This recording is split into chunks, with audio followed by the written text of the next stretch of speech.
जंगल के बीचों बीच जामुन का एक बहुत पुराना वृक्ष था। पीढ़ियों से गिलहरियों का एक परिवार उस वृक्ष पर रहता आ रहा था। वह वृक्ष उन्हें हर वो चीज़ देता आ रहा था जो जीने के लिए जरूरी थी, खाने के लिए फल, रहने के लिए अपने खोखले तनों में आसरा और खतरनाक पक्षियों और जानवरों से सुरक्षा। यही वजह थी कि आज तक गिलहरियों के कुनबे में से किसी ने कहीं और जाने की नहीं सोची थी। लेकिन अब परिस्थितियां बदल रही थीं। हर चीज़ जो शुरू हुई है वो खत्म भी होती है। अब जामुन के पेड़ का भी अंत निकट था। उसकी मजबूत जड़ें अब ढीली पड़ने लगी थीं। जामुन के फलों से लदे रहने वाले उसे पेड़ पर अब मुश्किल से ही जामुन खाने को मिल रहे थे। यह एक आपात स्थिति थी और गिलहरी परिवार ज्यादा दिनों तक इसकी अनदेखी नहीं कर सकता था। अंततः एक मीटिंग बुलाई गई। सबसे बुजुर्ग होने के कारण अकलू गिलहरी ने मीटिंग की अध्यक्षता की और अपनी बात रखते हुए कहा, मित्रों, ये पेड़ ही हमारी दुनिया है। यही हमारा अन्नदाता है। इसने सदियों से हमारे पूर्वजों का पेट पाला है, हमारी रक्षा की है।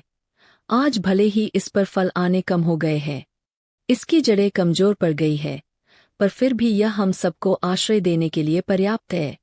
और भगवान की कृपा हुई तो क्या पता ये कुछ दिनों में ये वापस ठीक हो जाए। हम सबको यही रहना चाहिए और ईश्वर की प्रार्थना करनी चाहिए।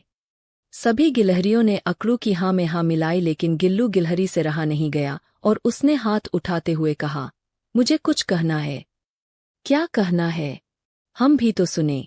अकलू कुछ अकड़ते हुए बोला, क्यों न हम एक नया पेड़ तलाशें और अपना परिवार वही ले चले, क्योंकि इस पेड़ का अंत निकट है। हो सकता है हम कुछ महीने और यहाँ काट ले, पर उसके बाद क्या?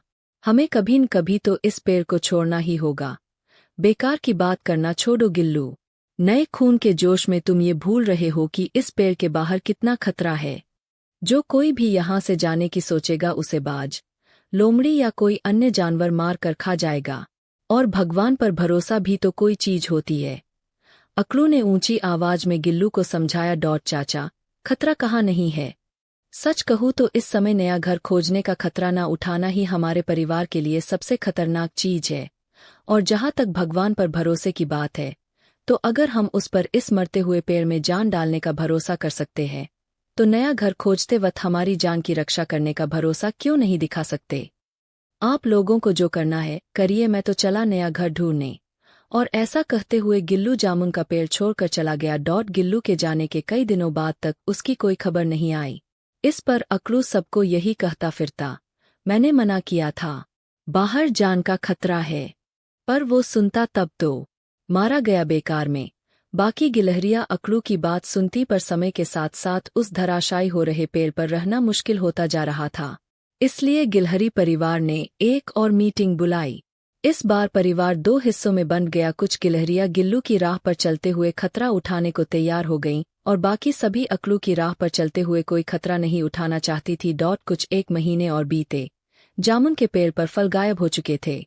उस पर रह रही गिलहरियां बिल्कुल कमजोर हो चुकी थीं और अब उनमें कुछ नया करने की हिम्मत भी नहीं बची थी।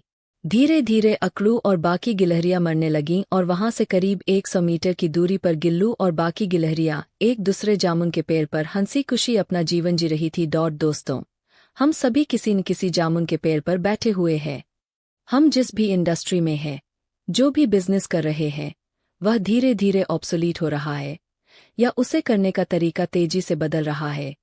इवन सरकारी नौकरियां भी अब पहले की तरह नहीं रहीं।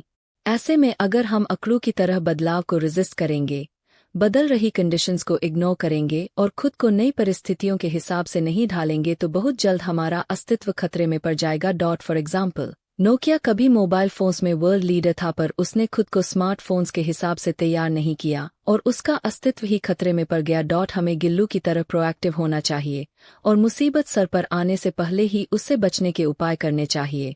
हमें अपनी स्किल्स, अपने काम करने के तरीके को चेंजिंग सर्कमस्टांसेस के अनुसार अपग्रेड करना चाहिए, वरना बाद में उन गिलहरियों की तरह ना हमारे पास ऐसा करने की हिम्मत बचेगी और ना ही ताकत।